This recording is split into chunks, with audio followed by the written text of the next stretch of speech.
السلام علیکم ورحمۃ اللہ تعالی وبرکاتہ۔ محترم ناظرین، آج ہم آپ کو مسح علی الخفین یعنی کہ موزوں پر مسح کرنے کا طور و طریقہ اور کن شرائط کے ساتھ موزوں پر مسح کیا جا سکتا ہے، موزوں پر مسح کرنے کی مدت کتنی ہے اور کن کن چیزوں سے مسح علی الخفین ٹوٹ جاتا ہے، کون کون سی ایسی چیزیں ہیں جن سے مسح علی الخفین باطل ہو جاتا ہے، موضوع پر مسح کرنے کے کتنے فرائض ہیں اور کتنی سنتیں ہیں، یہ ساری جانکاری، یہ ساری باتیں ہم آپ کو آج اس ویڈیو میں بتائیں گے۔ ناظرین گرامی، خف کا مطلب آتا ہے چمڑے یا کسی دبیس چیز کا موزہ، تو خفین جو ہے یہ تثنیہ ہے، یعنی کہ موزے، دو موزوں کو خفین بولا جاتا ہے اور ایک موزے کو خف بولا جاتا ہے۔ تو اگر کوئی شخص خفین پہنے ہوئے ہے، چمڑے کے موزے پہنے ہوئے ہے، تو وہ وضو میں پیر دھونے کے بجائے اگر وہ ان پر مسح کر لے گا تو یہ ان کے لیے کافی ہوگا۔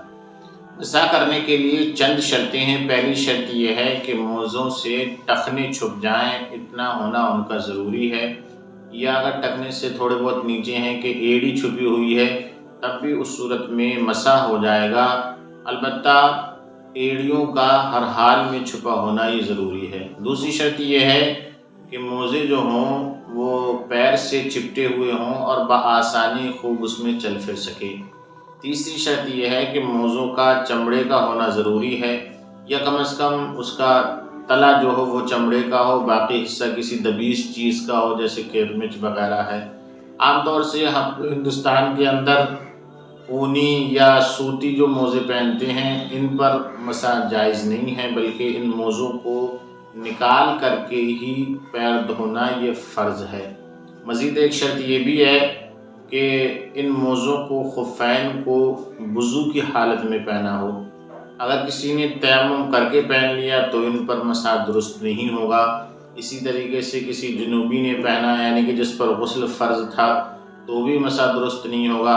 اگر مدت نکل گئی تو اس صورت میں بھی مسح جو ہوگا خفین پر، موزوں پر، یہ جائز نہیں ہوگا۔ تو مدت کیا ہے اس کی، یعنی کہ کتنے وقت تک ہم مسح کر سکتے ہیں؟ تو مقیم جو شخص اپنے گھر پر ہی رہتا ہے اس کے لیے 1 دن 1 رات کی مدت ہے، اور مسافر کے لیے 3 دن 3 رات کی مدت ہے۔ مدت کا اعتبار کب سے ہوگا؟ مثلا کسی شخص نے فجر میں باوضو ہو کر موزے پہن لیے، تو اب اس مدت کا اعتبار جو ہوگا وہ حدث اول، یعنی کہ پہلی مرتبہ جو انسان بے وضو ہوگا اس وقت سے اس مسح کا اعتبار کیا جائے گا۔ جیسے کہ میں نے ابھی آپ کو بتایا کہ کسی شخص نے فجر میں باوضو ہو کر موزے پہنے، اب اسے پہلا جو حدث ہوا، یعنی کہ پہلی بار جو یہ بے وضو ہوا وہ ظہر میں ہوا، تو اب اس کی مدت جو شروع ہوگی وہ ظہر سے شروع ہوگی، یعنی کہ مقیم آج سے لے کے کل ظہر تک اپنا مسح کر سکتا ہے، اور مسافر جو ہے چوتھے دن تک کرے گا اسی طریقے سے۔ تو مقیم کی مدت جو ہوئی وہ 1 دن 1 رات ہوئی، اور مسافر کی مدت جو ہوئی وہ 3 دن 3 رات ہوئی۔ مسح علی الخفین کے جائز ہونے کی ایک شرط یہ بھی ہے کہ موزہ پاؤں کی چھوٹی 3 انگلیوں کی مقدار پھٹا ہوا بھی نہ ہو۔ اگر 3 انگلیوں سے کم ہے تب تو مسح جائز ہے، اور اگر 3 انگلیوں کے برابر پھٹا ہوا ہے، یا سیون مطلب سلائی وغیرہ اس کی ادھڑ گئی اور چلنے پھرنے میں مطلب پیر دکھتا ہے، اور 3 انگلیوں یا 3 سے زیادہ کی مقدار ہے، تو ان دونوں صورتوں میں مسح جائز نہیں ہوگا۔ البتہ 3 انگلیوں سے کم اگر پیر دکھتا ہے، 3 انگلیوں کی مقدار سے کم دکھتا ہے، تو اس صورت میں مسح جائز ہو جائے گا۔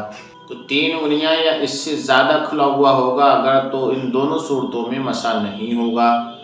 ہاں، اگر ٹخنوں کے اوپر مطلب پھٹ گیا یا سیون کھلی ہوئی ہے تو اس صورت میں مسح درست ہو جائے گا، چونکہ پھٹن کا جو اعتبار ہے وہ ٹخنے سے نیچے اعتبار ہے۔ اگر ٹخنے کے اوپر ہے تو اس صورت میں اس میں مسح کرنے میں کوئی حرج نہیں ہے۔ اب ہم آپ کو مسح کرنے کا طریقہ بتاتے ہیں کہ موزے پر کس طریقے سے مسح کیا جائے گا۔ تو ہاتھ کی 3 انگلیوں کو تر کر کے موزے کی پشت پر اس کے سرے پر رکھنا ہے اور پنڈلیوں کی جانب کھینچ کر کے رلانا ہے۔ مثال کے طور پر یہ پیر کا اگلا حصہ ہے، یوں سمجھیے آپ، تو ہماری یہ انگلیاں 3 تر ہوں اور یہ موزے کی پیٹھ ہے، تو ہم اس طریقے سے کھینچ کر کے اوپر کی طرف لے کر کے آئیں گے۔ یہ جو انگلیوں کا پیٹ ہے یہ بھی موزے کی پشت پر بالکل مطلب چپکا ہوا یا بالکل اس سے مس ہوتے ہوئے آئے، ایسے نہیں صرف اس طریقے سے کھینچتے ہوئے لے کر آئے۔ تو اس طریقے سے مسح کرنا ہے، اس داہنے ہاتھ سے داہنے پیر کا مسح کر لینا ہے اور بائیں ہاتھ سے بائیں پیر کا مسح کر لینا ہے۔ تو یہ مسح کرنے کا طریقہ ہوا۔ مسح کرنے میں 2 باتیں فرض ہیں، ایک تو یہ کہ ہاتھ کی چھوٹی 3 انگلیوں کی مقدار سے مسح کیا جائے، اور دوسرا فرض یہ ہے کہ موزے کی پشت پر مسح کیا جائے۔ تو یہ 2 باتیں فرض ہیں۔ تو ناظرین گرامی، مسح کے اندر 3 باتیں سنت ہیں۔ پہلی یہ کہ ہاتھ کی 3 انگلیوں کے پیٹ سے مسح کرنا، اور دوسری سنت یہ ہے کہ مسح کرتے وقت انگلیوں کو پنڈلیوں تک کھینچ کر کے لے جانا، اور تیسری بات یہ ہے کہ انگلیوں کا کھلا رکھنا، کشادہ رکھنا۔ تو یہ 3 باتیں مسح کے اندر سنت ہیں، 2 فرض ہیں۔ تو ان 2 فرضوں کا اور 3 سنتوں کا مکمل خیال رکھیے گا۔ اب ہم آپ کو بتائیں گے کہ کن چیزوں سے مسح علی الخفین جو ہے باطل ہو جاتا ہے، ٹوٹ جاتا ہے۔ تو جن چیزوں سے وضو ٹوٹ جاتا ہے، مسح علی الخفین بھی ٹوٹ جاتا ہے، باطل ہو جاتا ہے۔ اسی طریقے سے مدت کا پورا ہو جانا، کہ مقیم کے لیے 1 دن 1 رات کی مدت پوری ہو گئی تو مسح اپنے آپ ہی باطل ہو جائے گا، ٹوٹ جائے گا۔ تو اس صورت میں صرف پیر کو دھو کر موزہ پہن لینا کافی ہے، اگر باوضو ہو کر کے پہنیں گے تو یہ زیادہ بہتر ہے۔ اسی طریقے سے خف کو نکالنے، موزے کو نکال دینے سے مسح باطل ہو جاتا ہے، یعنی کہ اگر آپ کو مسح کرنا ہے تو ان خفین کو، موزوں کو پہنے رہنا ہی ضروری ہوگا۔ اگرچہ کسی نے ایک ہی موزہ نکالا تب بھی اس صورت میں جو ہوگا مسح جو ہوگا وہ باطل ہو جائے گا۔ عزیزان گرامی، یہ 2 چند باتیں مسح علی الخفین کے تعلق سے تھیں۔ مسح کے تعلق سے ایک ضروری مسئلہ آپ اور سماعت کیجئے گا۔ وہ مسئلہ یہ ہے کہ اعضائے وضو میں کہیں کوئی زخم ہو، پھوڑا پھنسی ہو یا کوئی بیماری ہو کہ پانی کا بہانا وہاں سخت تکلیف دیتا ہو یا نقصان کا باعث ہو، تو اس صورت میں تر ہاتھ کا وہاں پر پھیر لینا یا مسح کر لینا یہ کافی ہو جاتا ہے۔ اب اگر تر ہاتھ بھی نقصان دیتا ہے تو اس زخم یا پھوڑا پھنسی پر کوئی کپڑا ڈال لیجئے، اس کے اوپر سے مسح کر سکتے ہیں۔ اگر ایسا کرنا بھی ناممکن ہے تو اس صورت میں معاف ہے۔ تو یہ 2 چند ضروری باتیں مسح علی الخفین کے تعلق سے ہم نے آپ تک پہنچائی ہیں، ان پر عمل کیجئے گا، شریعت مطہرہ کی روشنی میں اپنی زندگی گزاریے گا۔ فَاسْأَلُوا أَهْلَ الذِّكْرِ إِن كُنتُمْ لَا تَعْلَمُونَ، اگر تم نہیں جانتے ہو تو جاننے والوں سے پوچھ لیجئے۔ پوچھنے میں، شریعت کی جانکاری لینے میں کسی طرح کی کوئی شرم نہیں ہونا چاہیے۔ السلام علیکم ورحمۃ اللہ تعالی وبرکاتہ۔